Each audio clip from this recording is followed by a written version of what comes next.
છો વિક્રમ ન્યૂઝ. હવે જોઈએ અગત્યના સમાચાર. સુરતમાં એલર્જી ટેસ્ટિંગ અને ઇમ્યુનોથેરાપી ક્લિનિકનું ઉદ્ઘાટન. સુરતમાં એલર્જી ટેસ્ટિંગ અને ઇમ્યુનોથેરાપી ક્લિનિકનું ઉદ્ઘાટન. નવી સિવિલ હોસ્પિટલ ખાતે એલર્જી ટેસ્ટિંગ અને ઇમ્યુનોથેરાપી ક્લિનિકનું ઉદ્ઘાટન.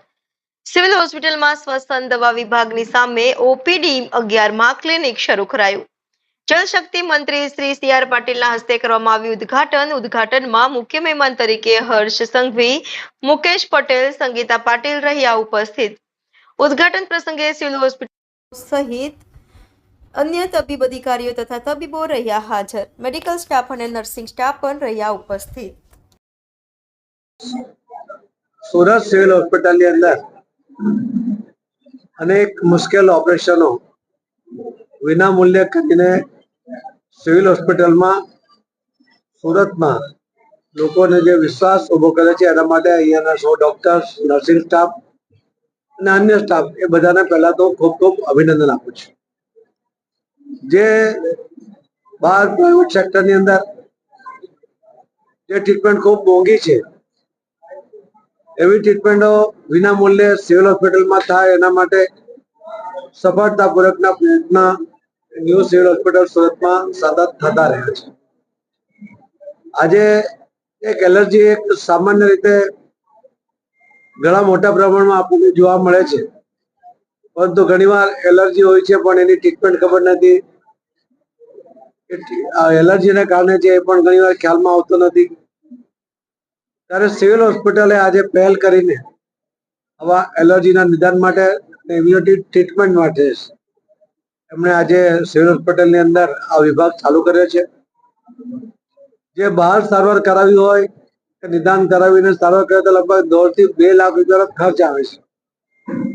જ્યારે આજે આ સુરતમાં આ સારવાર વિભાગ શરૂ કરવાને કારણે લોકોને વિના મૂલ્યે સુરતના અને દક્ષિણ ગુજરાતના જે પણ લોકોને સારવાર લેવી હશે એ લઈ શકશે એ પ્રકારની વ્યવસ્થા આજે સુરત સિવિલ હોસ્પિટલમાં શરૂ કરવામાં આવી છે.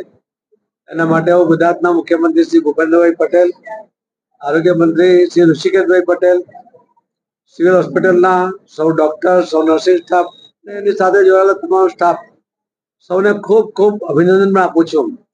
અને આવા નવા પ્રયોગો દ્વારા વિના મૂલ્યે સારવાર આપી શકાય એના જે પ્રયત્નો સિવિલ હોસ્પિટલ કરે છે એના કારણે લોકો સિવિલ હોસ્પિટલ તરફ વિશ્વાસ સાથે આવીને સારવાર કરાવે છે અને સારા પણ થતા હોય છે. હમણાં ગઈકાલે પણ એક બાળકનું વર્ષો જૂની એની ખૂનની ઢાંકણી એ ખસી ગઈ હતી. એના કારણે ઘણી બધી મુશ્કેલી હતી, એ ચાલી શકતો નહોતો.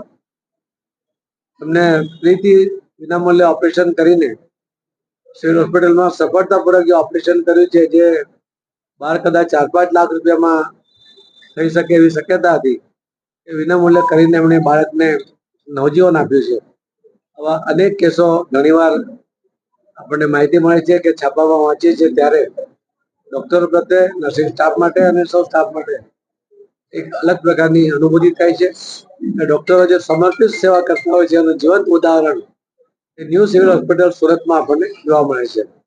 ફરીથી હું આપના માધ્યમથી દક્ષિણ ગુજરાતના તમામ લોકોને વિનંતી કરીશ કે આપને એલર્જીની આવી કોઈ પણ સમસ્યા હોય તો આપ અહીંયા નિદાન કરાવી શકો છો અને વિનામૂલ્યે ટ્રીટમેન્ટ પણ કરાવી શકો છો. એનો લાભ તમે ન્યૂ સિવિલ હોસ્પિટલમાં લો એ મારી આપ સૌને વિનંતી પણ છે. અને ફરીથી ડોક્ટરના આભાર સાથે મારી વાત નહીં વિરામ. ધન્યવાદ.